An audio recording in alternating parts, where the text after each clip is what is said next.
강의 시작해도 될까요? 네, 안녕하십니까. 김광훈 농사입니다. 네, 오늘 처음 뵙게 돼서 너무 반갑습니다. 제가 원래 저번 연도까지 이제 한림에서 강의하다가 다시 이제 합격으로 돌아왔습니다. 제가 처음 강의를 시작한 곳이 여기거든요. 그래서 참 되게 진정으로 돌아와서 감회가 새롭네요. 네. 일단 강의 계획서 좀 보시겠어요? 오늘 이제 강의 자료 여러 개 나갔는데, 일단 강의 계획서 보시면 저희는 토요일, 일요일 오전 오후 연강으로 해요. 예전에도 이렇게 강의를 해봤는데 지쳐요. 힘들어요. 사실 저도 알아요. 그래서 좀 웬만하면 조금 더 말을 빠르게 해가지고 한 시간에 한 50분을 넘지 않는 타임으로 해가지고 6개 쪼개가지고 그 정도로 끝낼 수 있도록 노력을 하겠습니다. 뭐 잘 안 될 수도 있고 하여튼 그렇습니다. 책은 다 사오셨죠? 이거는 근데 이제 이 책이 나오고 나서 법이 좀 바뀌었어요. 근로기준법이랑 남녀고용평등법이 바뀌어가지고 그 부분은 오늘 나간 프린트 추록이 있으니까 고치시던지 아니면 붙이시던지를 해야 돼요. 그다음 나머지는 이제 더 우리 이 책 나온 다음에 나온 이제 중요한 판례들이고요. 그것도 같이 이렇게 오려서 붙여주세요. 저도 이제 책에 이렇게 붙여놓거든요. 이렇게 보시면 이런 식으로 이렇게 붙여놓고 제가 붙여놓으라는 데가 붙여놓고 그냥 같이 보시면 돼요. 붙여놓는 게 중요해요. 그게 최신이기 때문에 2차도 그렇고 1차도 그렇고. 그 다음에 일정 보시면 아시겠지만 12회 과정이에요. 12회 과정인데 제가 원래 부속법령 특강을 한 5월 그냥 시험 다 돼서 했거든요. 근데 양이 많아지고 좀 불안하신 분들도 계시고 저도 한 번 더 귀찮고 해가지고 그냥 이론 나갈 때 그냥 같이 해버리려고 합니다. 법이 아마 바뀐 거는 이미 다 바뀌었어요. 그리고 시행령이 근데 좀 바뀔 거 있는데 그거는 제 카페에 거기 보시면 제 카페 주소 있죠? 책에도 있고 계획서에도 있어요. 거기다가 한 5월 정도에 한번 들어오시면 돼요. 그로 들어오시면 제가 그 추록, 우리 책에 대한 추록이 곧 그 부속법령의 특강에 대한 추록일 테니까 가는 거고. 그래서 마지막 12월 28일에는 우리 기본이론 수강생 말고 그 특강만 따로 들으실 분들도 들어올 거예요. 그래서 프린트로 일단 제가 내드릴 거예요. 프린트로 내드리는데 책 내용과 별반 다르잖아요. 책 내용에다가 조금 더 압축해서 드릴 거예요. 그리고 개정된 거. 그러면 우리 실강생은, 우리 기본이론 들으시는 분들은 일단 프린트로 정리를 한번 한 다음에 그걸 가지고 우리 기본서에 옮겨서 다시 필기하는 작업을 하세요. 2번 한다는 셈 치고 그러면 조금 더 오래 기억에 갈 수 있어요. 막판에 정리하시면 되고.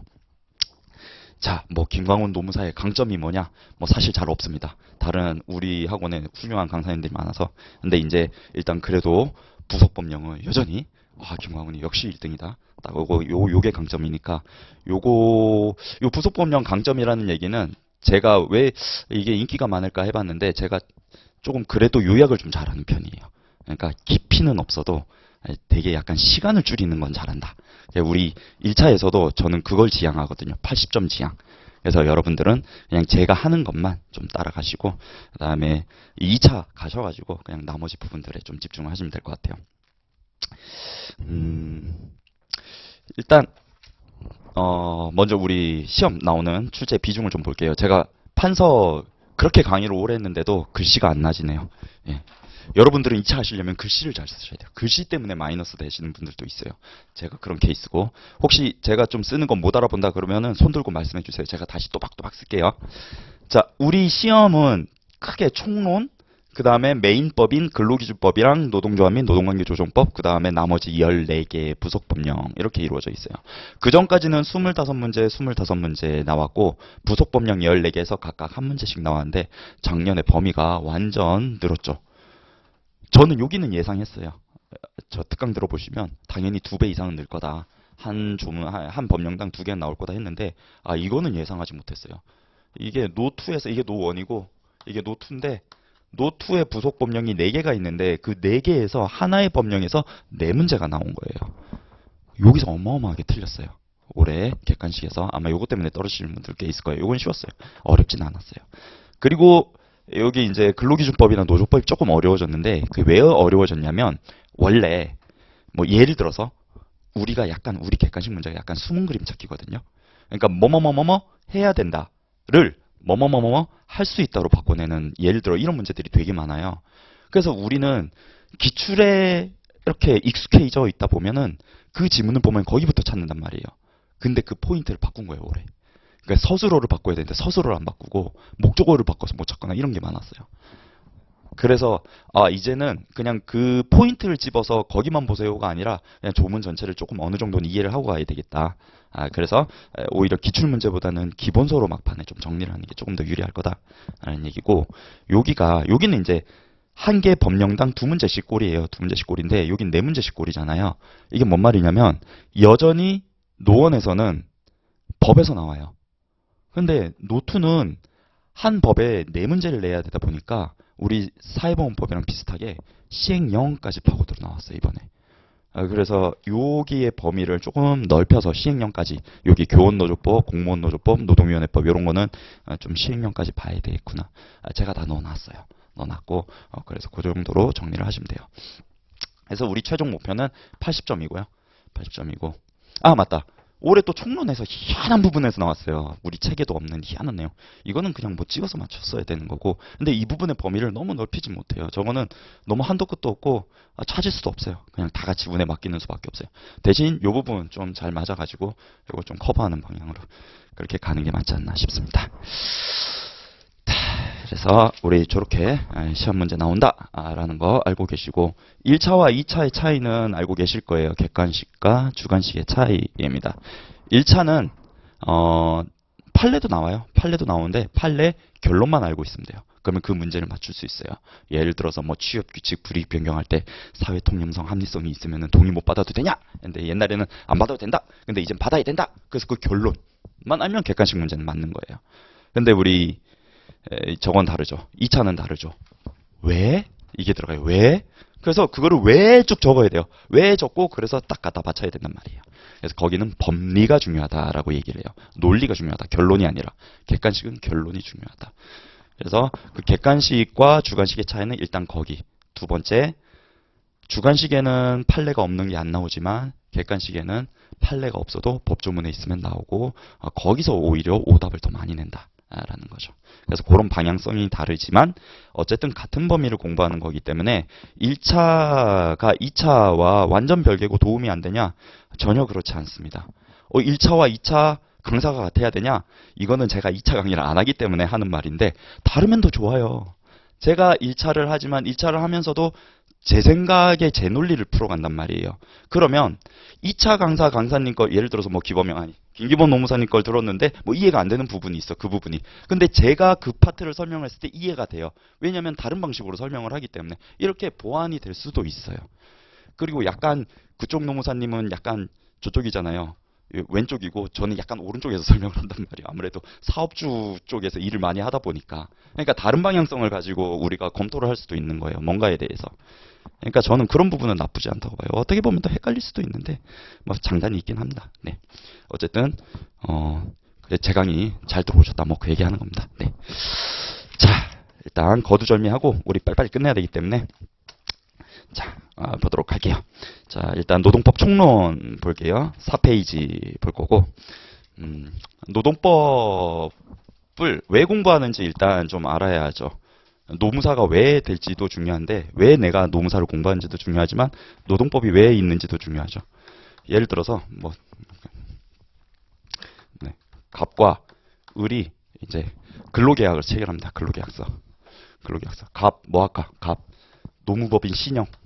저희 법인, 노무법인 신영이 지금 올해 합격한 수습노무사를 뽑아요. 그래서 수습노무사들 이렇게 해서 면접 보고서 뽑아가지고 근로계약서를 작성하려고 해요. 근로계약서. 학생도 있으시죠? 계약서 안 써보신 분도 있으시죠? 우리 이게 공부할 때 이런 습관이 되게 필요해요. 요즘은 구글이나 뭐 요런 데 들어가서 치면 다 나오거든요. 그래서 한번 뭐 계약서 구경을 혹시나 못 해보신 분 있으면은 표준근로계약서 치면은 표준근로계약서가 나오고요. 구글링해서 표준 취업규칙 치면은 표준 취업규칙이 나와요. 표준 단체협약 치면은 노총에서 나온 단체협약들이 나오거든요. 한번 시간 나실 때 훑어보세요. 그게 단체협약이 뭐 어떤 내용이 있는지 알고 좀 공부를 해야 이해가 조금 더 잘 돼요. 근로계약서를 썼어요. 근로계약서를 썼는데 이렇게 썼어요. 우리는 주 6일 나와야 돼. 월요일부터 토요일까지 나와야 돼. 수습이 뭐 5일 이런 게 어디 있어. 그리고 하루에 12시간 일해야 돼.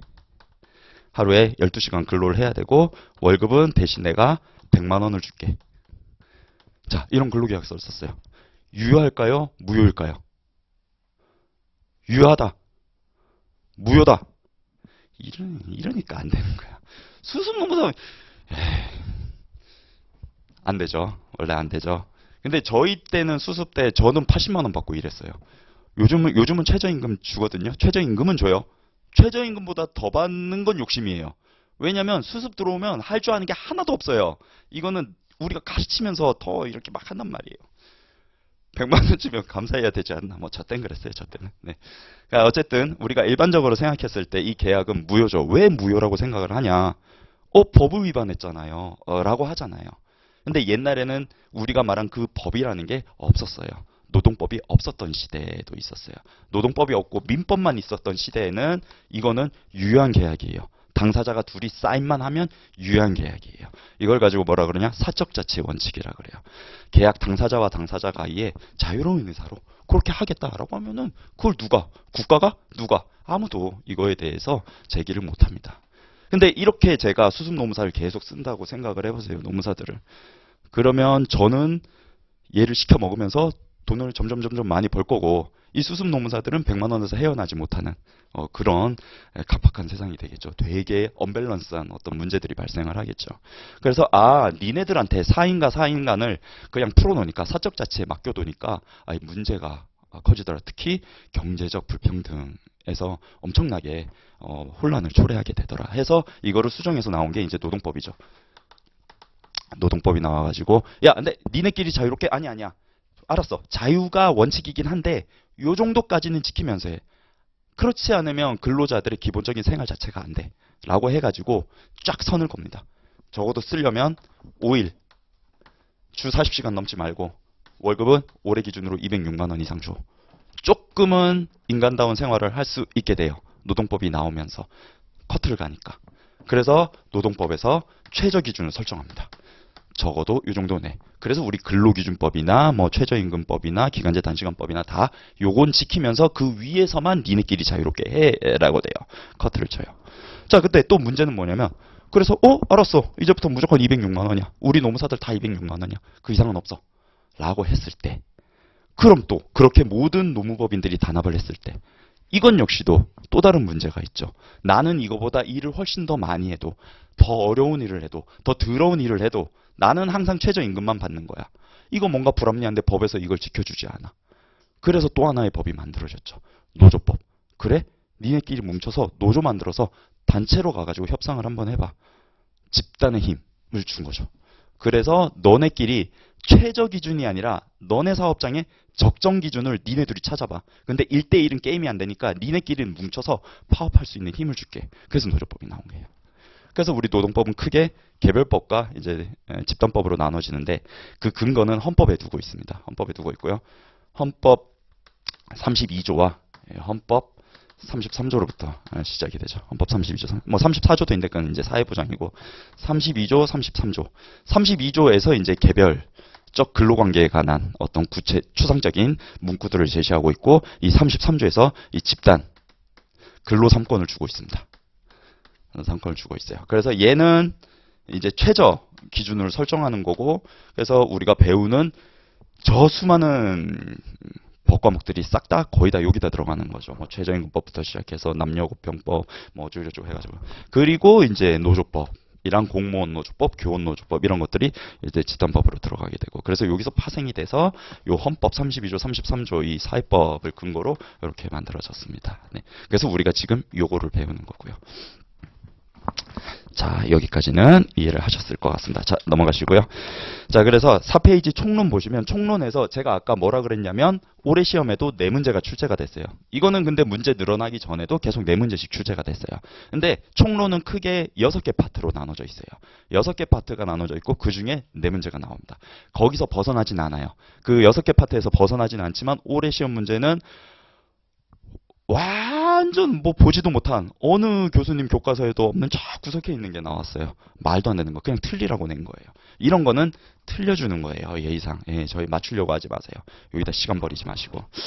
자, 일단 4페이지부터 보시면 그래서 제가 아까 설명드렸던 겁니다. 노동법의 개념, 뭐 시민법과 노조법 뭐 이런 있고 자 거기서 중요한 거는 시험에 나오는 거 제가 색깔로 나와 있죠. 컬러로 무과실 책임주의 동그라미 하시고 우리 민법과 노동법의 큰 차이 세 가지 중에 하나 그 중에 제일 큰 차이가 뭐냐?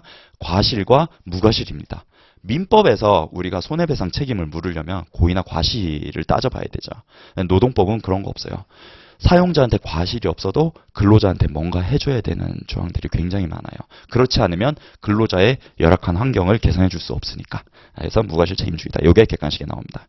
자, 밑에 내려가셔서 노동법 체계 이것도 객관식 문제에 나오는데 요거 틀릴 사람은 없겠죠. 다음 중 개별적 근로관계에 관한 법과 집단적 노사관계에 관한 법을 구분하시오. 이러면 틀리실 분 없죠. 네. 노1에서 배우면 개별이고 노2에서 배우는 것 중에 부속 법령은 좀 아니긴 하지만 대부분 저기 집단법이다. 이렇게 하시면 돼요. 자, 넘어가시고요. 법원. 이게 첫 번째 테마입니다. 노동법에서 나오는 첫 번째 테마. 법원이란 거기 밑줄 하세요. 여러분은 우리는 2차 시험까지 봐야 되니까 법원 문제 나오면 요거 써야 돼요. 법원이란 노동법상 분쟁을 해결하기 위해 법관이 기준으로 삼아야 할 규율 근거의 존재 형식을 말한다라는 거야. 이거는 2차 시험에 만약에 진짜 법원 문제, 그러니까 단체협약과 취업규칙 간의 문제 나오면 법원 정의 정도는 써주셔야죠. 근데 저는 간단하게 그냥 법원이 뭐냐라고 했을 때 그냥 법관의 판단 기준이다 이렇게 쓰거든요. 뭐 이게 틀린 건 아니니까. 법관의 판단 기준이 법원입니다. 서초동에 있는 법원 말고 우리 법원이 뭘 얘기하는 거냐? 법관의 판단 기준을 얘기하는 거다. 예를 들어서 뭐 노무법인 신형에서 제가 수습 노무사를 했는데 어떤 사람이 수습으로 들어왔는데 진짜로 아까 그런 계약서를 쓴 거야. 주 6일에 12시간에 100만 원. 그 얘가 6개월 동안 그냥 조용히 100만 원씩 받고 있었어. 그리고 이제 딱 수습 끝나자마자 에이씨 때려쳐 이러고 자기 이제 직무개시 나오니까 딱 받고 이제 노동청을 간 거지. 저 6개월 동안 100만 원씩 받고 일했어요. 저 나머지 차액 다 받고 싶습니다 하고 임금체불 진정을 내는 거야. 감독관한테. 근데 감독관이 딱 보니까 주 6일 12시간 일해놓고 지금 100만 원밖에 안 준 거야. 맞네. 야 김광훈 노무사 니 빨리 얘 돈 줘. 이렇게 명령을 하잖아. 뭘 근거로? 최저임금법이랑 근로기준법에. 최저임금법에 최저임금도 미치지 못했고 근로기준법에 근로시간 오버한 거에 대한 연장수당도 지급이 되지 못했고 그럼 근로기준법이랑 최저임금법이 뭐다? 법원이다. 법관의 판단 기준 꼭 우리 법원에 있는 판사만 법관이 되는 게 아니라 그걸 판단할 수 있는 주체는 누구든지 법관으로 보시면 돼요. 우리 노무사 되면 제일 많이 만나는 사람 근로감독관이죠. 근로감독관의 판단 기준이 법원이라고 생각을 하시면 돼요. 뭐 예를 들어 이래. 내가 벤츠 딜러야. 벤츠 딜러인데 뭐 E클래스를 한 대 팔 때마다 100만 원씩 인센티브를 받기로 했어. 4대를 팔았어. 300만 원 줬어. 노동청 갔어. 저 300만 원밖에 못 받았어요. 100만 원 더 받게 해주세요. 그럼 감독관이 묻겠지. 아니 법에도 없는데 뭘 근거로 그러세요? 저 근로계약서 보세요. 근로계약서에 내가 E클래스 한 대 팔 때마다 100만 원씩 받기로 되어 있는데 나 4대 팔았는데 300만 원밖에 못 받았어요. 맞네. 그럼 부르죠. 사업주 불러가지고 야 100만 원 더 줘. 하죠. 뭘 근거로? 근로계약서를 근거로. 근로계약서는 뭐다? 법원이다. 법관의 판단 기준이다. 이렇게 보시면 돼요. 그래서 우리 법원의 시험에 나오는 게 뭐 있냐? 맨 위에 이제 성문노동법, 뭐 헌법이랑 법률은 당연히 되겠고 국제조약 거기 체결 공포된 승인된 조약이죠. 승인된 권고 X 쓰세요. 권고 X. 단지 권고 수준이 아니라 승인된 국제법규 조약만 우리 법원으로 인정됩니다. 그래서 헌법이 있고 법률이 있고 그 다음에 승인된 국제조약이 있을 거고 여기까지 다 법원이 인정되고 그 다음에 중요한 게 이제 자치법규죠. 자치규정이죠. 자치규정. 그래서 자치법규 하죠. 자치규범 해야겠다. 자치규범 뭐예요? 우리 회사에서 자체적으로 만든 거. 법은 아니지만 일반인들한테 적용되는 거 아니고 우리 사업장 내에서만 적용되는 거. 크게 세 가지가 있습니다. 자, 단체협약, 취업규칙, 근로계약. 그래도 글씨가 많이 나아지긴 했어. 알아보긴. 자, 이렇게 세 가지가 있습니다. 이렇게 세 가지가 있는데, 자, 2차 같이 하시는 분들이나 이미 뭐 여러 번 시험 보신 분들은 조금 다 아시는 내용일지 몰라도 우리 처음 하시는 분들도 있으니까 하나하나 좀 천천히 나갈게요. 자, 근로계약 뭐예요? 근로계약. 사용자랑 노무법인 신형이랑 수습노무사랑 1대1로 체결하는 계약서죠. 계약서. 그게 근로계약서입니다. 계약서. 1대1 계약서. 취업규칙 뭐예요? 취업규칙. 취업규칙은 회사가 임의로 지정한 규정이에요. 내 회사니까 내가 규정을 만든 거야. 우리 회사는 이렇게 운영할 거야. 싫어? 싫으면 입사하지 마. 이게 취업규칙이에요. 뭐와 관련된? 근로조건과 관련된. 근로조건과 관련된 어떠한 규정이 있더라도 그게 취업규칙이라는 이름이 아니더라도 취업규칙인 거예요. 법상. 누구한테 적용돼요? 모든 근로자한테 적용되죠. 이거는. 우리 회사에 들어오면 내 법을 따라야지. 노무법인 신형을 들어오면 내가 만든 내 규정을 따라야지. 그러니까 주 12시간 일하고 100만 원씩 받아야지. 이런 거. 내가 만든 거. 단체협약은 뭐예요? 단체협약은 사용자랑 노조라는 단체가 만들어져요. 노무법인 신형 안에 신형노동조합이 만들어졌어. 그러면 얘네 둘이 쓴 계약서죠. 얘도 계약서예요. 단체협약. 단체로 쓴 계약서예요. 단체로. 계약서. 자, 근데 얘는 누구만 적용받아요? 얘는 노조만 적용받죠. 얘는 전부 적용받죠. 그렇죠? 내용은 어떤 게 있냐? 취업규칙 나중에 구글 들어가셔서 꼭 한번 보세요. 취업규칙 뭐 회사 다니시는 분들은 자주 보시겠지만 꼭 보시면 취업규칙 열어보시면 1조부터 뭐 100조까지 있다 그러면 뭐 거기 뭐 채용 절차, 뭐 그다음에 뭐 근로조건, 인사, 뭐 그다음에 징계, 복리후생 뭐 이런 내용들 쭉 있단 말이에요. 아, 내가 회사 다니면서 뭐 예를 들어서 휴직 신청을 하고 싶어. 그럼 취업규칙을 찾아보는 거야. 아, 우리 회사는 어떻게 취업규칙을 하고 신청서를 어떻게 내고 그러면 아, 내가 최대 3개월까지 휴직을 쓸 수 있구나. 취업규칙에 다 있는 거야. 취업규칙에. 내가 이번에 성과급을 받을 수 있을까? 취업규칙 열어보면 성과급은 어떤 기준으로 언제 지급된다 나와 있어. 아, 그러면 요거 따라서 내가 지급해. 모든 근로조건이 나와 있어. 단체협약은 얘네 둘이 체결하는 계약이잖아요. 노조가 왜 만들어지냐? 우리 회사의 취업규칙이 너무 거지 같으니까 만들어지는 거야. 그 기준이 너무 낮으니까. 뭐 그냥 법을 갖다 뺏겨놓은 거니까. 다 최저 기준이야. 취업규칙 내용 보면. 아, 이건 너무하지 않냐? 우리 개고생하는데 이거 좀 올려주십시오. 근로조건 올려줘라. 임금도 인상해줘라. 해가지고 나온 게 이제 노조고 단체협약이잖아. 그럼 그 단체협약은 취업규칙보다 업그레이드 된 내용들이 있겠죠. 대부분. 근데 다운그레이드 되는 내용이 가끔 실릴 때가 있어요. 그게 문제가 되는 거야. 그게 2차 시험에서 나오는 거고. 어쨌든 대부분은 노조가 바보가 아닌 이상 지금 휴가를 뭐 7일 준다. 그러면 열흘 달라. 지금 휴가비를 20만 원 준다. 40만 원 달라. 그렇게 이제 단체협약이 늘 거 아니에요. 얘 이제 업그레이드 버전이 되는 거죠. 그런데 나중에 설명하겠지만 단체협약 내용에는 근로조건에 관한 내용만 있냐? 그건 아닐 거예요. 그냥 이런 게 메인 활동이긴 하지만 그거 말고도 야, 우리 노조 위원장은 좀 전임자로 하게 해줘. 일에서 좀 빼줘. 일하는 거에서. 야, 우리 한 달에 한 번은 좀 모여가지고 조합원 총회 열 수 있게 좀 시간 좀 내줘. 우리 노동조합 활동하려면 사무실이 좀 필요한데 사무실을 좀 줘. 이런 부분도 있을 거란 말이에요. 집단적인 부분도. 자, 그런 부분은 우리가 나중에 배우겠지만 채무적 부분이라 그래요. 그래서 아까 지금 이런 근로조건을 업그레이드 하는 거를 규범적 부분이라고 하고 나중에 다시 설명드릴 거예요. 그리고 이 나머지 이 노조에 대한 부분을 채무적 부분이라 그러는데 그런 내용들이 같이 실려 있어요. 단체협약에는. 같이 실려 있어요. 얘는 근로조건에 대해서만 실려 있고 얘도 당연히 근로조건에 대해서만 실려 있고. 그래서 이렇게 생각하시면 돼요. 우리 회사에 딱 들어왔어. 노조가 있어. 그럼 내가 가입해. 그럼 난 단체협약 적용받고 취업규칙 적용받고 근로계약 적용받는 거예요. 근데 내가 딱 들어왔어. 난 노조가 싫어. 가입하기 싫어. 그럼 나는 취업규칙 적용받고 근로계약서 적용받는 거예요. 자, 취업규칙이 모든 사람들한테 적용되는 걸 공통적으로 뽑아놨거든요. 그 이유는 뭐냐면 근로계약서는 보통 한 장 내지 두 장이에요. 요게 너한테 적용될 걸 다 적어주기 귀찮아. 그래서 모든 공통적인 근로조건은 뽑아서 하나의 책인 취업규칙으로 만들고 그 중에 니한테만 적용될 거를 근로계약서로 쓰는 거예요. 그리고 필수 기재사항이 몇 가지가 있고요. 자, 그럼 그림으로 보면 이렇게 될 거예요. 우리 회사예요. 노무법인 신형이야. 제가 왜 자꾸 노무법인 신형 자꾸 얘기하냐면 각인되라고. 광고하라고. 노동사건 생기면 저한테 전화 주시면 돼요. 잘해드립니다. 네. 어쨌든 노무법인 신형이라는 사업장이 있어. 사업장이 있고 여기에 뭐 예를 들어서 요렇게 노조 조합원이야. 조합원이고 여기 비조합원이야. 비조합원이야. 당연히 요 전체에 대해서는 전부 다 뭐 100명이면 100명 전부 다 뭐 근로계약은 적용되겠어요. 그죠? 당연히 한 명 한 명에 대한 근로계약은 당연히 적용이 되는 거죠. 그리고 이 전체에 대해서 또 적용되는 게 있어. 왜요? 취업규칙이에요. 취업규칙. 취업규칙은 전부 적용이 돼요.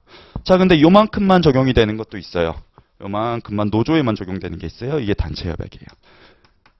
그죠? 단체협약이에요. 그러면 여기는 뭐예요? 여기는 단체협약도 적용받고 취업규칙도 적용받고 근로계약도 적용받고 여기는 취업규칙 적용받고 근로계약 적용 안 받고.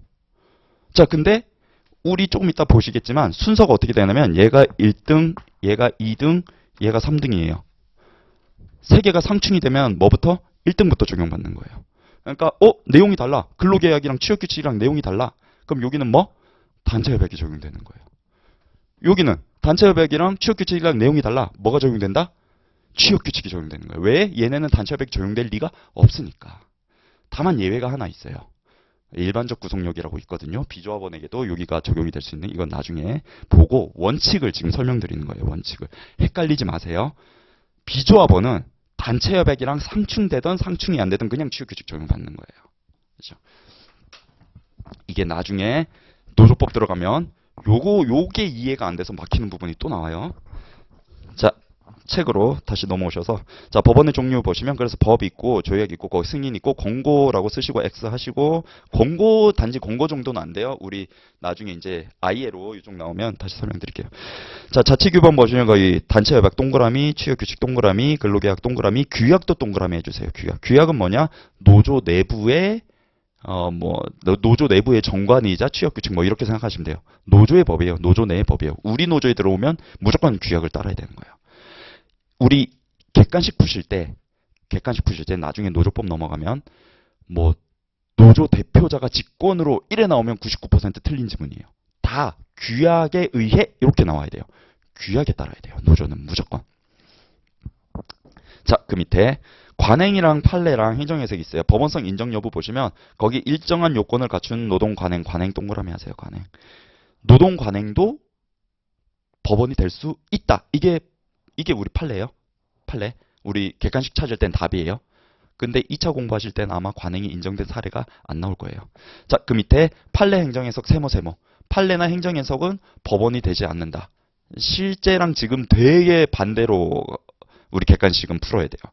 관행은 인정돼요. 요건을 갖춘 관행만 인정돼요. 그러니까 뭐 요건은 이따 나중에 전적 가서 배우겠지만 관행은 이런 거예요. 우리 회사가 창립된 지 30년이 지났어. 30년이 지났는데 개근한 근로자한테는 매달 30년 동안 한 번도 빠지지 않고 10만 원씩 준 거야. 개근 수당으로. 근데 단체협약에도 없고 취업규칙에도 없고 근로계약에도 없어요. 그럼 이걸 나중에 주다가 안 줬을 때 노동청 가서 근로감독관한테 진정을 넣을 수 있냐? 이게 법원으로 인정된다면 인정이 되는 거고 법원으로 인정 안 된다면 안 되는 거지. 이런 케이스는 될 수도 있죠. 30년 동안 규정이 없지만 이미 쌓여왔잖아. 노사 아무도 이의를 제기하지 않은 채 그냥 쌓여왔잖아. 이런 건 될 수 있는 거죠. 이런 거는 법원이 가능하다. 근데 판례나 행정해석은 행정해석은 뭐 다른 말로 내규, 지침 이런 말로도 나오는데 이런 거는 구속되지 않는다. 법원이 아니다. 판례가 이런데요. 그건 판례잖아. 우리는 그거 인정 안 해. 감독관이 이렇게 얘기한다고. 실제로는 아닌데. 실제로는 판례 갖다 주면 다 주는데.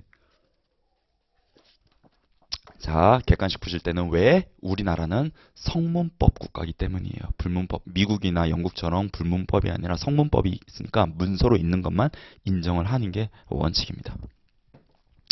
자, 그 밑에 법원의 경합 볼게요.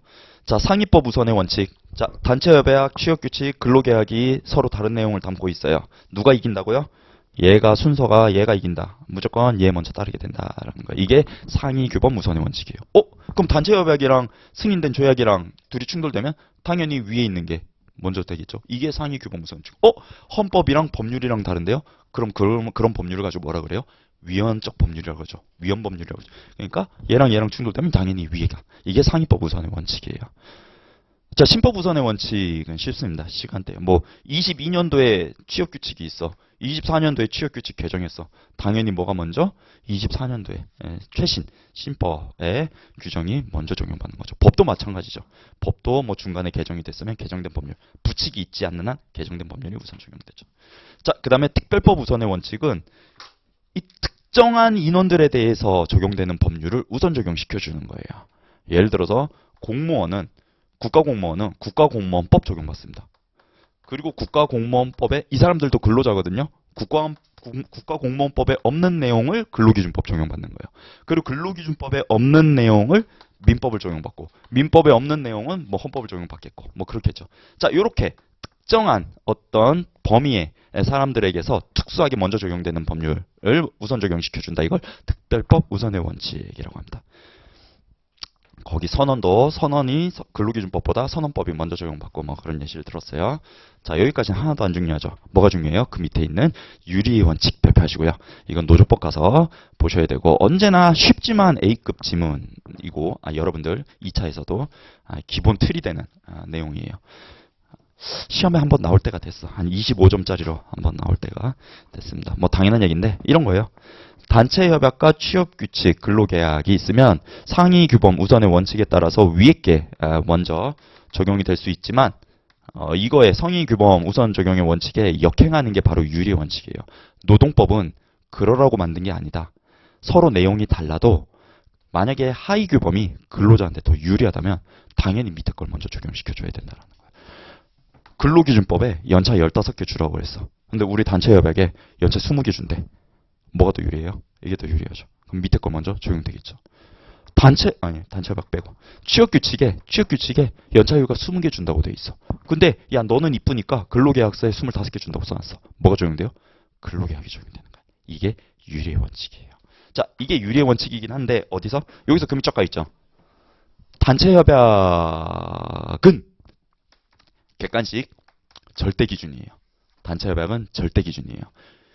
그 밑에 취업 규칙이나 근로계약보다 유리하던 불리하던 단체 협약은 무조건 우선 적용되는 거예요. 이게 판례예요, 판례. 자, 그래서 거기 단체 협약에 대해서 하수인 근로계약이나 취업 규칙에 해당 근로자에게 더 유리한 경우에 유리 원칙이 적용된 견해 대립이 있는데, 일부 판례에서는 밑줄 변경된 단체 협약이 취업 규칙보다 불리하더라도 유리 원칙을 배제하고 우선 적용해야 한다. 요게 우리 객관식 시험에 나오는 거죠. 근데 여러분 주관식 할 때는 그렇게 쓰면 안 되죠. 그렇게 쓰면 안 되죠. 예. 절대 기준도 있고 최저 기준이라는 말도 있고, 그래서 그 두 개 학설 쓰고 나중에 여러분들이 원하는 대로 결론을 내려야죠. 그렇죠. 이제 요즘은 교과서 잘 안 보지만, 예를 들어서 임종률 교수님은 절대 기준으로 따르는데, 김영배 교수님은, 박지순 교수님은 그렇지 않다. 최저 기준이다. 유리 원칙 여전히 적용해야 된다. 이런 학설도 있으니까. 판례도 절대라는 건 없어요. 언제든지 변할 수 있어. 그러니까 우리는 열어놓고 다시 말하지만 노동법 2차는 답이 중요한 게 아니에요. 니의 논리가 중요한 거예요. 그래서 일단 절대 기준이기 때문에 이렇게 되죠. 어떤 사례냐면 이거예요. 이 사업장이 무단결근이 너무 많은 거야. 무단결근이 너무 많아, 직원들이. 그러니까 요걸 좀 잡고 싶어. 원래 어떻게 돼 있었냐면 얘네 둘 다 무단결근 7일이면 해고된다고 써 있었어. 무단결근 7일이면 해고된다 그랬는데, 노조위원장이랑 회사 대표이사랑 야, 우리 이거 좀 잡아야 되지 않냐? 이러면서 다른 거 떡 하나 주면서 이걸 바꿨어. 다른 거 하나 주면서 요걸 바꿔가지고 무단결근 5일이면 해고된다고 바꿨어. 그러면 만약에 6일 무단결근 한 사람이 나타났다라고 치면 취업규칙에 따르면 해고 안 돼요. 근데 단체 협약에 따르면 해고 돼요. 그죠? 그래서 이게 대법원까지 간 거예요. 회사 입장은 이건 절대 기준이기 때문에 5일 기준으로 가야 된다. 그래서 너 해고 정당하다. 그리고 근로자는 유리의 원칙이라는 게 존재한다. 취업규칙이 더 유리하면 요거 적용받아야 된다. 누가 이겼다? 회사가 이겼다. 절대 기준으로 본다. 근데 이게 좀 약간 이렇게 단편적으로 보면 안 되고 사실 사실관계를 봐야 되는데, 누가 사인했냐면 요 과반수 노조예요. 과반수 노조면 취업규칙 변경할 때도 과반수 노조위원장 사인만 있으면 돼. 그럼 사실 이거 바꿀 때 이것도 같이 바꿀 수 있었어, 노조위원장이. 그냥 안 한 거야, 절차적으로. 당연히 의뢰련이 하고 이런 게 있어. 어쨌든 둘이 충돌하면 누가? 단체 협약은 절대 기준이다. 자, 넘어가시고. 자, 다음 파트. 외국의 노동법 역사. 시험이 어디로 튈지 몰라가지고 뭐가 나올지 몰라서 일단 쭉 다 쓰긴 했는데, 자, 시험에 기출된 거 파란색으로 돼 있는 것들이 기출된 거예요. 파란색으로 돼 있는 것들. 자, 독일 1919년 바이마르 헌법 최초로 단결권, 바이마르 동그라미 하시고 단결권 동그라미 하시고 그냥 애워두세요. 이건 뭐 설명이 안 돼. 바이마르 단결권, 그냥 최초로 단결권을 명문으로 독일에서 보장을 했구나. 독일에서. 우리나라 법도 독일에서 나왔죠. 우리 집단법도 그쪽으로 들어왔습니다. 자, 그거 중요하고, 나머지는 이건 또 시험 내면은 되게 얍실한 거긴 한데, 하여튼 근데 저는 책에 넣었으니까 내 책에 있는데 이러면서 면피를 하는 거고 여러분들은 뭐 공부를 알아서 하는 거고 한데 저는 웬만하면 그냥 안 볼 것 같아요. 안 볼 것 같고 그냥 저 정도. 미국 거는 다 알아야 돼요. 미국 거는 범위를 더 넓힐 수 있어. 파란색 말고도.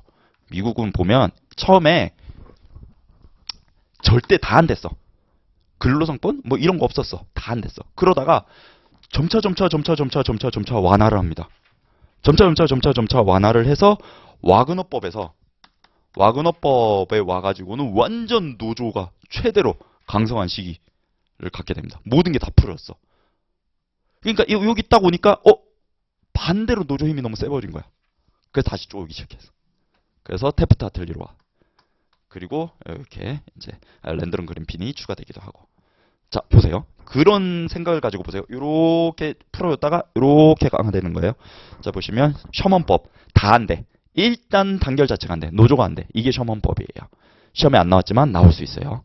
아니면 요즘 우리 시험이 이렇게도 나올 수 있어. 연도별로 배열해라. 그럼 우리 이 순서 알아야지. 셔먼법부터. 이거 나오면 대박인데. 아니지 이건 샘플로도 올라가잖아. 이거 나오면 대박인데. 하여튼 요 순서 진짜 나올 수 있어요. 진짜 요즘 시험에 나올 수 있어. 자 셔먼법 다음에 클레이튼법 와가지고는 노동의 상품성을 부정하기 시작합니다. 이제 약간 인간으로 보기 시작해요. 인간으로 보기 시작해요. 상품 동그라미 하시고 그 1914년 클레이튼 밑에 독점금지 있잖아요. 독점금지 동그라미 하시고 독점금지법이라고도 하고요. 독점금지 동그라미 하시고 그래서 일단 두 문자로 이렇게 외워두세요. 클레이튼 상품 독점금지. 이게 제가 합격한 연도가 저도 시험 공부를 좀 오래 했는데 제가 합격한 연도가 2013년이거든요. 2013년에 무슨 일이 있었냐면 류현진이 LA 다저스로 입단했어요. 그 제가 그것 때문에 공부를 거의 잘 못했어요. 그거 좀 보느라고. 근데 제가 그걸 좋아해서 야구 좋아해서. 근데 그때 당시에 최고의 투수가 누구냐면 클레이튼 코쇼예요. 그 류현진 같은 팀에 있는 그 잭 크레인키랑 이제 셋이서 완전 3대장 엄청 잘했거든요. 그 일선발이 클레이튼 코쇼인데 걔가 완전 거의 레전드예요. 레전드. 그래서 클레이튼이 상품을 독점하는 걸 금지한다. 이렇게 외워두세요. 예. 걔는 진짜 어마어마한 투수예요. 나중에 인터넷 찾아보세요. 요즘 사람들은 잘 모르더라고. 저희는 당연히 아는데. 네. 클레이튼 코쇼 아마 올해도 아마 재계약할 거예요. 예. 클레이튼이 상품 독점을 금지했다. 이렇게 외워두세요. 자, 보시면 내용 보시면 그래요. 셔먼법에 다 막아놓던 걸 풀어줬어요. 이제 된대. 그 다음에 노리스 라가디아도 아직 시험엔 안 나왔는데 그 다음에 단결 활동을 조금 더 적극적으로 인정한대. 요거는 이제 개별 시험으로는 안 나올 거고 연도 순서 나왔을 때 중간에 뭔가 노리스가 하나 껴있구나. 그렇게는 알고 계셔야 돼요. 자, 그 다음에 제일 많이 나온 게 35년 와그너법이랑 47년 테프트 하틀리법이에요. 근데 이게 또 어떻게 시험에 예전에 딱 한 번 나왔었냐면 와그너법이 안 나오고 밑에 영문으로 나왔었어요. 그래서 National Labor Relation Act 이렇게 나왔었어요. 노동관계법, 전국 노동관계법 이렇게 나왔었거든요. 고래도 같은 의미구나 알고 계셔야 돼요. 그래서 와그너법에서는 부당노동행위가 만들어졌어요. 부당노동행위, 사용자의 부당노동행위가 만들어졌고 그 다음에 단결권, 단체교섭권, 단체행동권을 이때 와서 명문화했어요. 독일은 19년에 했지만 미국은 35년에 와서 근로상권을 명문화했고 그 다음에 클로즈드 샵을 인정했습니다. 자, 숍조항 잠깐 보고 갈게요. 최근에 숍조항이 인사관리에서 시험 나왔었나요? 나왔었나? 제가 딱 보니까 제가 저 강의도 하거든요. 다른 해커스라는 학원에서 경영지도사 강의도 하거든요. 인사관리, 인사. 경영지도사 기출인사 잘 봐두세요. 노사관계론이랑. 이게 겹치는 게 되게 많아요. 연도가 겹치는 게. 그래서 경지사 2차 기출은 보고 인사관리 시험 봐라. 요거는 꼭 드리고 싶어요. 그리고 우리가 지금 인사관리가 1문, 2문, 3문이 있으면 3문이 노사관계론에서 계속 나와요. 최근에. 1, 2문까지는 그냥 일반 인사관리에서 나오고 이 노사관계론에서 나오는데 이 노사관계론이 그 경영지도사 2차에도 시험이 있어요. 거기 거 기출 분석하면서 같이 가셔야 돼요. 도움되죠. 이 자강인데 도움되지 않아요? 진짜인데 저희가 열심히 분석한 건데. 다 아는 건가? 자, 어쨌든 와그너법이 와그너법이 아니라 숍조항 설명드리려고 했지. 숍조항. 숍조항은 다른 말로 단결 강제 조항이에요. 단결 강제 조항이라 부르기도 하고 조직 강제 조항이라고 부르기도 해요. 어디에 넣는 거냐? 단체 협약에 넣는 거예요. 단체 협약 뭐 제9조 아니 구조는 너무 늦다. 단체 협약 뭐 제7조 클로즈드 샵. 단체 협약 제7조 유니온 샵. 뭐냐면 클로즈드 샵 아니 오픈 샵 클로즈드 샵 그다음에 저희 유니온 샵 이렇게 있어요. 닫힌 사업장, 열린 사업장, 닫힌 사업장, 조직 사업장 이렇게 돼 있는 거야. 그러니까 뭐 그게 중요한 건 아니고 오픈샵은 뭐냐면 이게 가입 단결 강제, 조직 강제, 가입 강제 조항이거든요. 그러니까 가입 강제 조항이에요. 자, 단체 협약에 가입을 강제하는 조항이 있으면 나는 노조에 들어가기 싫어도 노조에 들어가야 돼요. 이게 샵 조항이에요. 오, 내 자유는 난 노조 진짜 싫어하는데 그딴 거 없어요. 그딴 거 없어요. 얘가 더 조직 강제가 개인의 자유보다 더 중요하다라고 우리 판례가 명시를 하고 있어요. 그래서 네가 더 누려 내 말 들어 이거예요. 강익균제 오픈숍은 뭐냐면 강제를 하지 않는 거예요. 그러니까 노조 가입을 풀어주는 거. 이걸 오픈숍이라 그래요. 그러니까 단체 협약에 굳이 늘 필요가 없겠죠. 뭐 오픈숍 이러면서 야 우리 노조는 뭐 들어와도 되고 안 들어와도 돼. 이거를 쓸 바보는 없겠죠. 오픈숍은 그냥 그런 개념이다. 아시면 되고 얘네들이 중요하죠. 클로즈드 샵이랑 유니온 샵이랑. 클로즈드 샵 말 그대로 닫힌 사업장이에요. 너 노조 가입하기 전에 우리 사업장 못 들어와요. 그러니까 노조를 가입해야지만 우리 회사에 입사할 수 있어. 이거는 일반 기업 노조는 안 되죠. 뭐 이제는 되겠다. 법이 바뀌어서. 보통 산별 노조 얘기하는 거예요. 산별 노조. 미국 같은데. 미국이나 유럽 같은데 산별 노조를 먼저 가입을 하고 이렇게 들어오게 하는 거죠. 우리나라도 이런 조항은 없지만 살짝 그런 거 있어요. 건설 현장 가보시면. 민노조 가입해야지만 우리 현장에서 일할 수 있어. 막 이런 거 있어요. 어쨌든 그거 둘째치고 유럽 같은데 클로즈샵 노조 가입해 그래야 우리 회사 입사할 수 있어. 유니온샵은 일단 들어와 입사시켜줄게. 대신 뭐 며칠 이내 일주일 이내 뭐 일주일이면 일주일 3일이면 3일 이내 노조에 무조건 가입해야 돼. 안 하면 너 다시 나가야 돼. 이게 유니온샵. 유니온샵이야. 그러면 클로즈드 샵이 더 강해요? 유니온샵이 더 강해요? 클로즈드 샵이 더 강한 거죠. 강한 거죠. 그래서 와그너법에서는 클로즈드 샵이고 그 밑에 테프트 하틀리에선 살짝 풀어져서 유니온 샵으로 갑니다. 그래서 이렇게 해보세요. 와그러테유 이렇게 해보세요. 와그러테유. 시험에 어마어마하게 많이 나왔어요. 3번인가 나왔어요. 와그러테유. 와그너법, 클로즈드 샵. 테프트 하틀리법, 유니온 샵 이렇게 해두세요. 이거 중간에 오픈샵으로 바꿔내기도 하거든요. 오픈샵 안 나와요. 와그러테유, 클로즈드 샵, 유니온 샵 이렇게 해두셔야 돼요. 자, 그래서 거기 보시면 그 내용도 시험에 나와요. 와그너법에 부당노동행위 만들어졌고 근로상법 명문화 있고 클로즈샵 인정있고 이 3가지만 일단 외워두시고 그 밑에 이제 테프트 하틀리법 보면 레이버 매니지먼트 릴레이션 액트 해가지고 거기에 노동조합의 부당노동행위가 만들어졌어요. 그리고 유니온샵 인정되죠. 그러니까 하나만 아시면 되겠죠. 테프트 하틀리 노동조합의 부당노동행위 규제했구나. 자, 그럼 역으로 말해가지고 요것만 외워두시면 나머지는 싸그리다. 웬만하면 와그너법 설명이다. 이렇게 하시면 돼요. 자, 노동조합의 우리나라도 아주 과거에는 노동조합의 부당노동행위를 규제를 한 적이 있어요. 지금은 안 하죠. 지금은 사용자만 규제를 하죠. 부당노동행위는 뭐예요? 노조의 활동을 침해하는 행위를 말하는 거예요. 사용자의 노동조합 활동을 침해하는 행위를 부당노동행위를 합니다. 자, 그 밑에 랜드론 그린핀법은 나오긴 저기 랜드에다 동그라미 하시고 노동조합 내 있잖아요. 내 동그라미 하세요. 랜드니까 그냥 그 안에 있다. 그냥 요런 뜻으로 그냥 외워두세요. 그냥.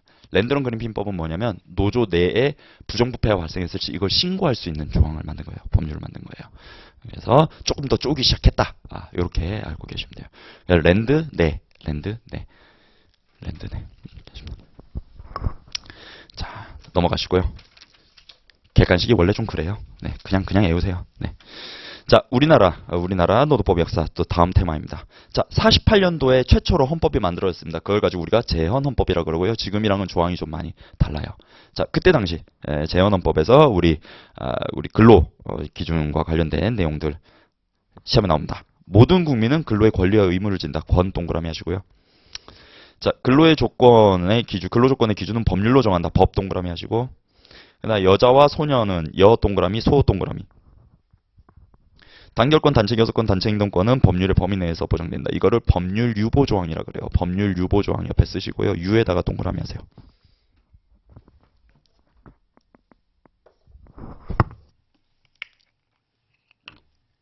그다음에 영리를 목적으로 하는 사기업에 있어서 근로자는 법률이 정하는 바에 의하여 이익 분배를 균점할 권리가 있다. 이 동그라미 하시고 이익 균점권입니다. 이익 균점권. 이거 되게 무서운 조항 아니에요? 벌면 나누래요. 똑같이. 이게 아직 이제 6.25 터지기 전이잖아요. 똑같이 나눠요. 제가 만약에 아직도 합교회법학원에서 팀장하고 있으면 와 이렇게 좋은 법률이 이랬을 거예요. 이렇게 좋은 조항이 있는데 지금 사업자잖아. 사업자님 보는 위치가 달라졌거든. 야 뭐 이런 게 다 있어. 공산주의야? 이러지. 자 그래서 두 문자로 재헌헌법에서 나오는 거는 권법소녀 유의다. 권법소녀 유의.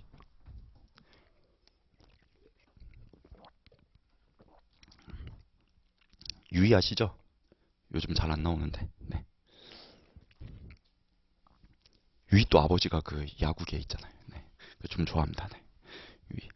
그래서 재헌헌법에 없는 것은 이러면서 나와요. 다음 중 재헌헌법에 명시된 게 아닌 것은 하면서 나오니까 요거는 쭉 읽어보시고 그래서 확인을 해보시기 바랍니다. 자, 그 다음에 역사가 나오는데 이게 올해 53년도와 63년도 법이 나왔어요. 그걸 어떻게 알아 우리가. 어쨌든 기출된 걸 제가 다 넣었어요. 넣고 보시면 일단 53년도 근로기준법, 노동조합법, 노동쟁의조정법, 노동위원회법 이걸 가지고 노동사법이라고 합니다. 노동사법이 제정된 해 1953년입니다. 1953년. 이때 당시는 노동조합법이랑 노동쟁의조정법이랑 분리돼 있었어요. 지금은 합쳐졌죠. 노동조합 및 노동관계조정법 이렇게. 예어 때는 분리돼 있었고 노동위원회라는 아주 훌륭한 기관이 이 53년도부터 있었구나. 이것도 알고 계셔야 돼요. 막 노동위원회 없앤다 막 이러잖아요. 노동법원 만들고 위원회 없애겠다. 야 그러면 노무사는 뭐 먹고 사냐 막 이러잖아요.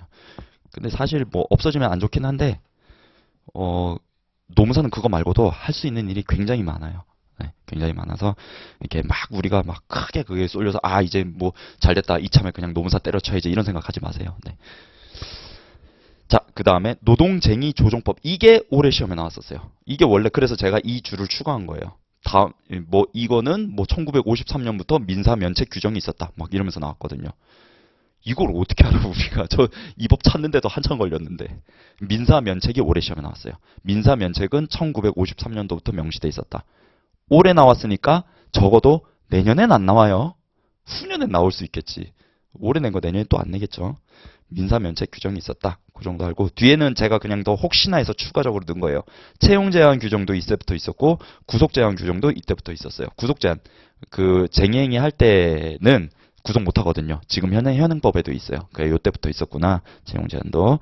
자, 그 밑에 부당노동 행위는 사용자와 노동조합 모두 규제합니다. 모두 동그라미. 모두. 그리고 직벌주의 동그라미. 자, 직벌주의와 그 밑에 칸 보시면 원상회복주의 있어요. 원상회복주의 동그라미 하시고요. 원상회복주의. 직벌주의와 원상회복주의는 뭐냐면 직벌주의, 처벌주의. 이것도 객관식에 나오는데 그거 위반했을 때 벌칙 조항이 있냐? 이게 직벌주의예요. 벌칙 조항이 있냐? 원상회복주의는 노동위원회 가서 다툴 수 있냐? 노동위원회 구제제도가 있냐? 요거 묻는 거예요. 근데 우리나라 현재 부당노동 행위는 노조법 81조에 규정이 되어 있는데 부당노동 행위는 벌칙도 있고 노동위원회에서 구제 신청도 할 수 있어요. 그래서 우리나라 부당노동 행위는 직벌주의와 원상회복주의를 병용하고 있다라고 지문에 나와요. 객관식 지문에 둘 다 있어요. 부당해고는 우리 근로기준법 부당해고는 구제 신청은 가능하지만 벌칙이 없어요. 부당해고 했다고 사용자한테 벌금이 나오진 않아요. 그게 부당한지 아닌지 모르니까 사용자는. 그래서 이게 옛날에 있었는데 삭제가 됐어요. 없어요. 그러면 우리 부당해고는 직벌주의는 아니지만 원상회복주의다. 이렇게 설명을 하는 거예요.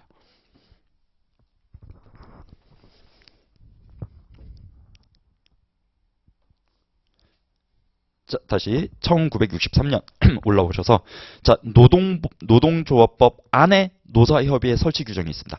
지금은 따로 나와 있어요. 노사협의회법 규정이 따로 나와 있는데 근참법이라고 해서 이때 당시는 노동조합법 내에 노사협의회 설치 규정이 있었어요. 그리고 뭐가 시험에 나왔냐면 그 밑에 있는 복수노조 제한 규정이 1963년에 있었다. 이렇게 나왔어요. 요것도 어떻게 알아 이게? 이게 올해 시험에 나왔으니까 내년에는 나올 확률이 떨어져요. 그래서 그냥 노사협의회 설치 규정이 노동조합법 내에 있었다. 과거에 기출이 자주 되던 요거 기준으로 하시면 될 것 같아요. 정치활동 금지 규정도 이때 있었고. 그래서 만약에 치사하게 또 낸다 그러면 53년도에는 뭐 채용 제한 규정, 63년도에는 정치활동 금지 규정 요 정도 나오지 않을까 싶어요. 근데 이게 메인은 아니지만. 자, 그 다음에 63년도에 또 뭐가 있었냐면 노조의 부당노동행위 규정이 삭제됐죠. 그래서 현재는 사용자의 부당노동행위 규정만 있습니다. 그리고 63년도에 산재법이 제정이 됐는데 산재법은 우리 시험 범위는 아니라서 아마 나오면 또 논란이 있겠죠. 내시진 않겠죠. 그냥 참고만 하세요. 넘어갈게요. 자, 1980년입니다. 1980년 어떤 일이 있었냐? 노조를 엄청나게 억압하는 그런 정책들이 나오는 해였죠. 그래서 5공화국이라고도 시험이 나오고 1980년이라고도 나옵니다. 자, 그다음 이때 노사협의회법이 제정이 됐어요. 노사협의회법이 노동조합법에서 나옵니다. 별도로 나옵니다. 그냥 그게 사실은 아닐지언정 그냥 그렇게 생각하세요. 1980년대 굉장히 노조를 탄압하던 때인데 노사협의회법이 규정이 되었다? 이런 거예요. 노사협의회가 잘 되면 노조가 없어도 돼요. 그러니까 노사협의회를 활성화시키면 노조의 세력은 더 약화시킬 수 있어요. 노사협의회랑 노조랑 싸우는 일도 있고요. 그죠? 그러니까 오히려 이걸 더 강화를 시킨 쪽으로 갔다라고 그냥 이해를 하세요. 자, 두 번째. 그 사실이 아닐지언정 기업별 노조를 제한합니다. 기업별 노조를 제한해요. 이제 산별 노조 탄압하고 기업별 노조를 제한하고 단결 강제 규정인 유니언십 규정을 폐지를 합니다. 폐지를 해요. 그러니까 뭐 약간 부정적인 거 나오면 다 1980년대구나. 그렇게 생각을 하시면 돼요. 그리고 1986년에 82년, 86년은 왜 넣어놨냐면 요즘 자꾸 연역 묻는 문제가 나와서 최저임금이랑 산업안전보고는 저 때부터 시작됐구나. 라고 해서 저게 몇 년도 시작됐냐 이게 아니라 순서 산안법이 먼저 나오고 그 다음에 최저임금법이구나. 이렇게 좀 알고 계시면 될 것 같아요.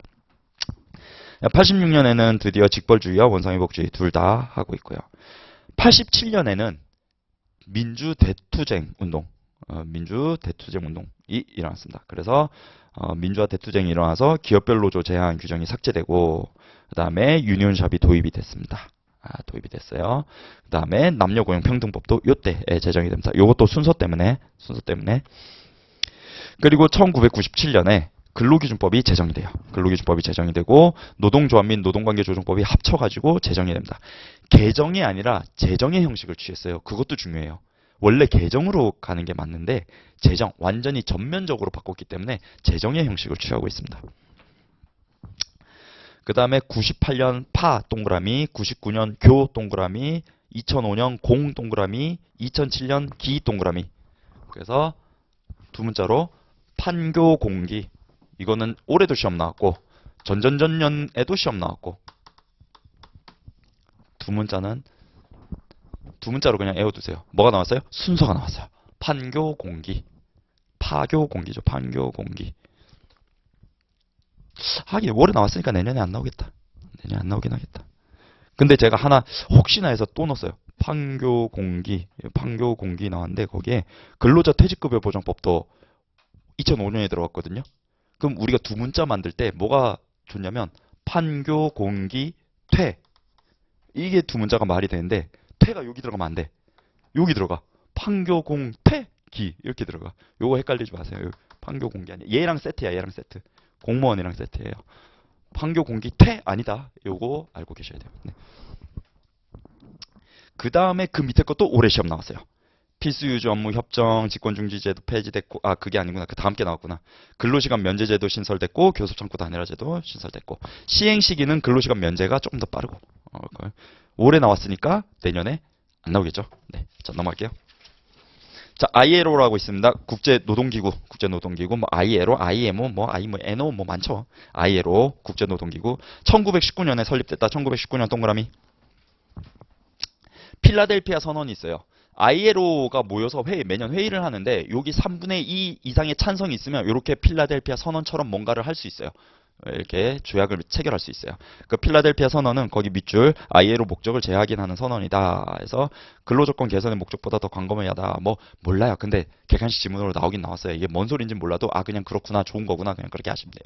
자, 그 밑에 46년에 필라델피아 선언을 ILO 헌장 부록 동그라미 부록으로 첨가했다. 그래 ILO 헌장 맨 뒤에 붙어 있습니다. 지금도 필라델피아 선언이 쭉 붙어 있어요. 그 내용이 뭐냐? 밑에 있습니다. 노동상품이 아니다. 상 동그라미, 표현의 표 동그라미, 일부의 빈곤 빈 동그라미, 근로자대표 대 동그라미. 그래서 상표 빈대. 아, 필라델피아 선언에서 한 얘기 상표 빈대다. 요 내용이 시험에 나오죠. 상표 빈대. 다음 중 필라델피아 선언의 내용이 아닌 것을 고르면 되는 거예요. 상표 빈대. 상표 빈대. 자, 그 밑에 우리나라 뭐 UN 자동 가입했고 됐고 ILO 조직 보면 노사정 3자로 구성됩니다. 노사정 3자로 구성되고 총회는 연율의 동그라미 그리고 노사 1인이랑 정부 2인 이렇게 구성이 됩니다. 그래서 총 4명이 똑같은 표결권을 가지고 들어가서 그 밑에 총회 협약과 권고를 채택하려면 3분의 2 이상의 찬성이 있어야 된다. 3분의 2 동그라미. 3분의 2 찬성을 하면 그게 채택이 되고 그러면 필라델피아 선언처럼 뭐 우리나라에서 하면 서울 선언 해가지고 나오겠죠. 뭐 미국에서 하면 뭐 뉴욕에서 하면 뉴욕 선언 해가지고 나오겠죠. 자, 그 밑에 별표. ILO 기본 협약이라고 시험에 나올 수도 있고 핵심 협약이라도 시험에 나올 수도 있고 우리 총론에서 최다 기출 중에 하나. 최다 기출 중에 하나. 자, 다음 중 우리나라에서 ILO 협약 중 비준한 것은 미비준한 것은 옛날에 이렇게 시험에 많이 나왔어요. 왜냐면 반반이었거든요.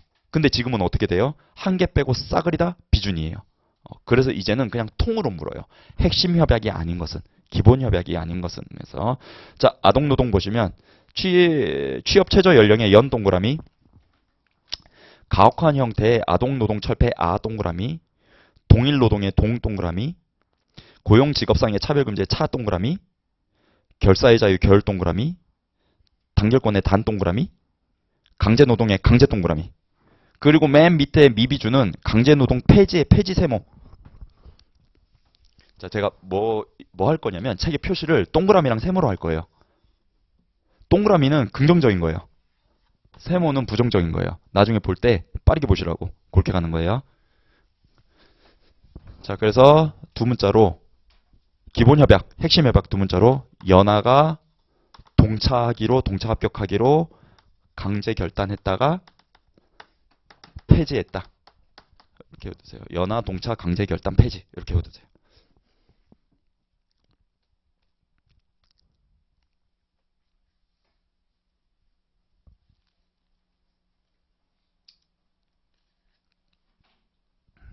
연하 동차 강제 결단 폐지.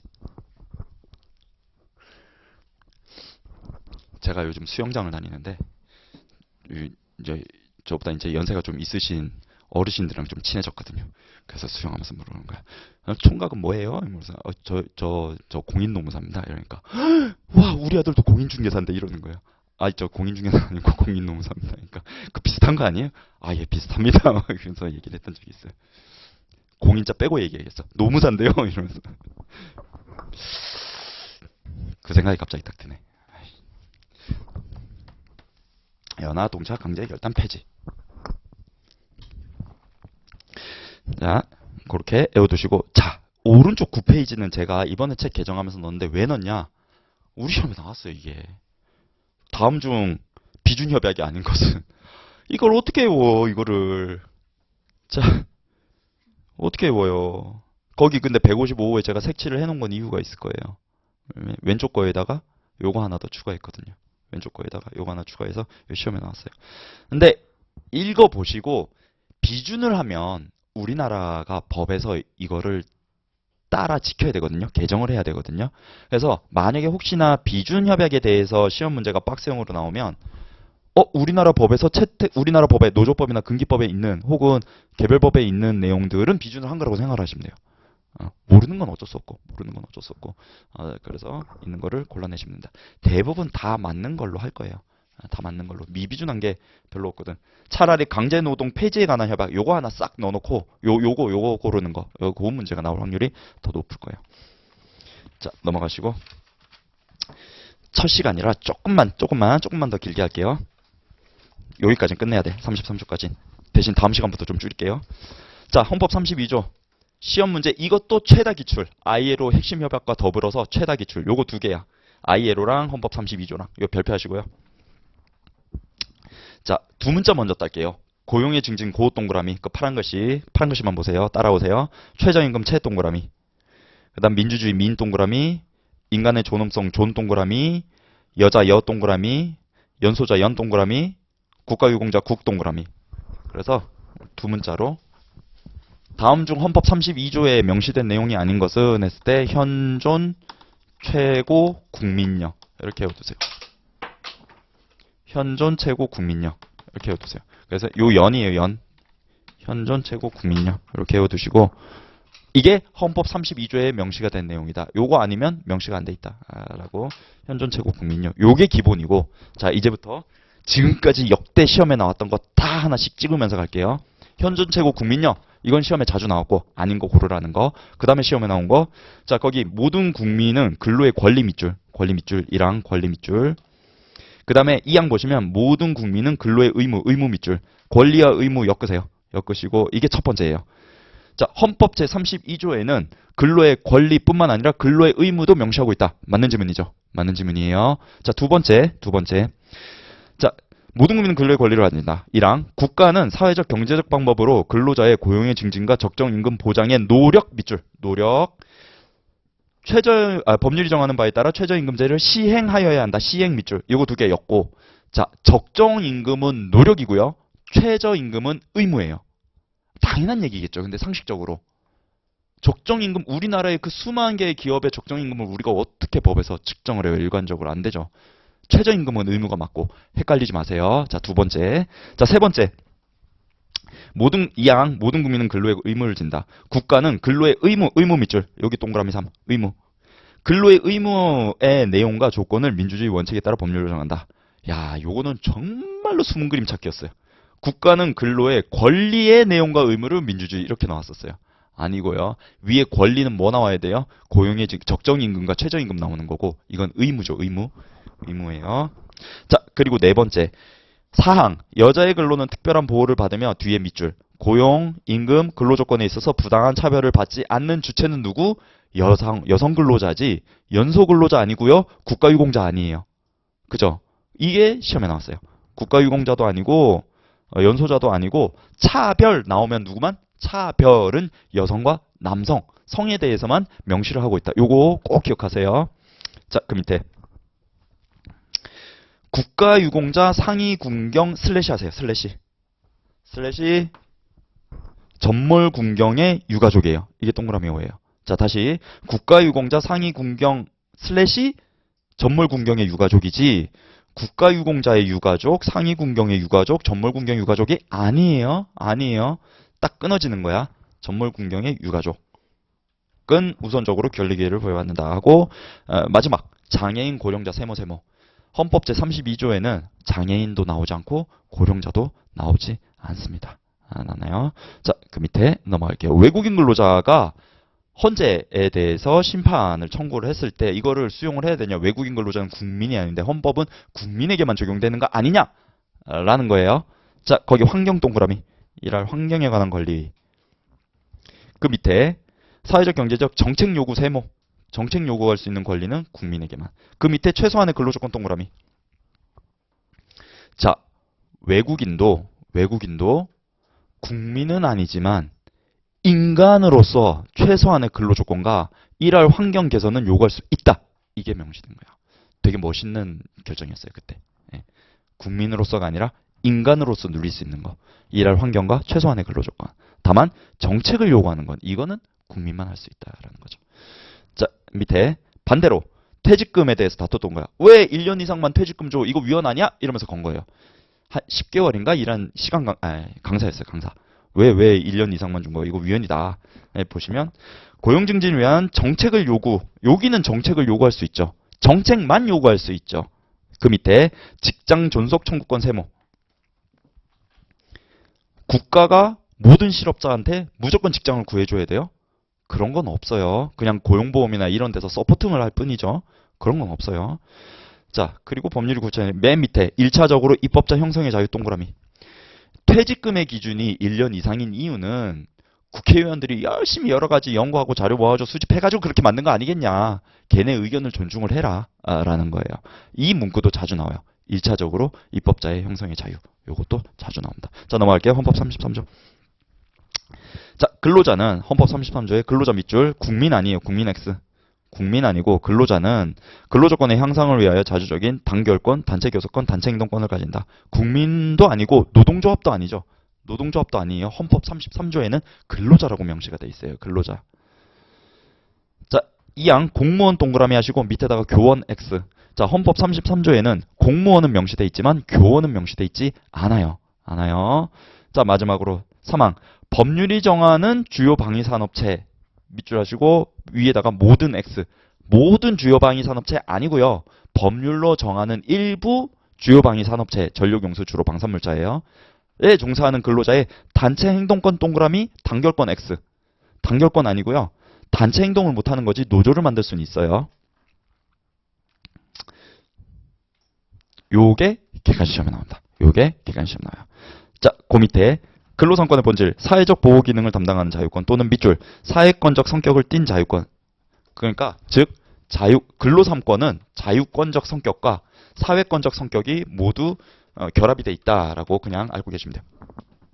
옛날에 우리 법전 안 줄 때는 이게 2차 시험 문제 나왔거든요. 근데 지금 법전 주니까 안 나와요. 안 나오고 그냥 알고만 계세요. 사회권적 성격과 자유권적 성격. 자유권적 성격은 뭐냐? 국가야, 내가 지금 단결권, 단체행동권을 행사하는데 나 방해하지 마. 이게 자유권이에요. 국가가 방해하지 않을 의무. 이게 자유권적 성격, 근로상권. 사회권적 성격은 뭐냐면 국가야, 내가 지금 근로상권 행사하려는데 사용자가 방해하네. 입법으로서 사용자가 방해하지 못하게 막아줘. 이게 사회권적 성격이에요. 우리 근로상권은 두 개의 성격을 다 가지고 있다라고 보고 있어요.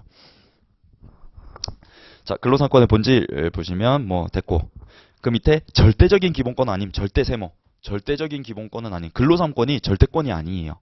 제한이 돼요. 그러니까 공무원, 교원, 주요 방위산업체 다 단체행동권 안 돼요. 제한이 돼요. 왜? 국가의 안전보장이 더 우선이 된다라는 거예요. 자, 그 밑에 근로상권 보세요.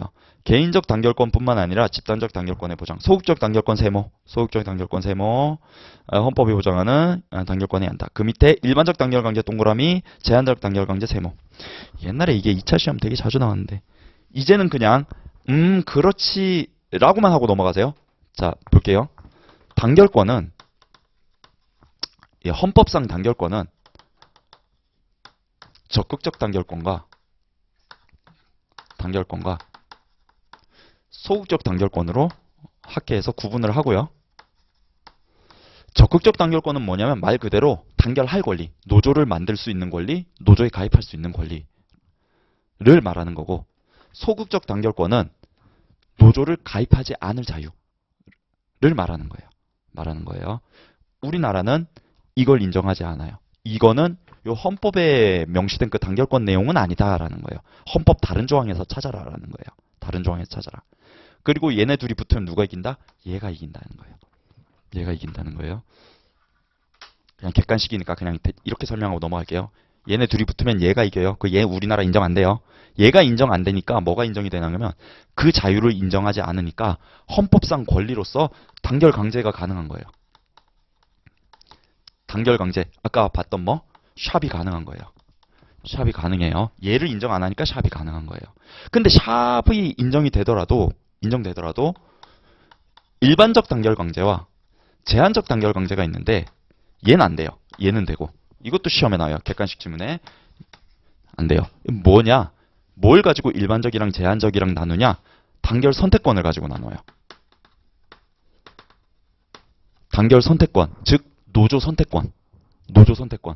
그러니까 단결 강제 조항을 인정은 하지만 우리 회사에 A, B, C 노조가 있으면 어디든지 가입만 해. 이거는 허용이 돼요. 근데 단체 협약에다가 무조건 니는 입사하면 A 노조 들어와야 돼. 는 인정이 안 된다는 거예요. 그러니까 얘는 인정이 되고 얘는 안 돼요. 단결 선택권을 존중을 해야 된다는 거예요.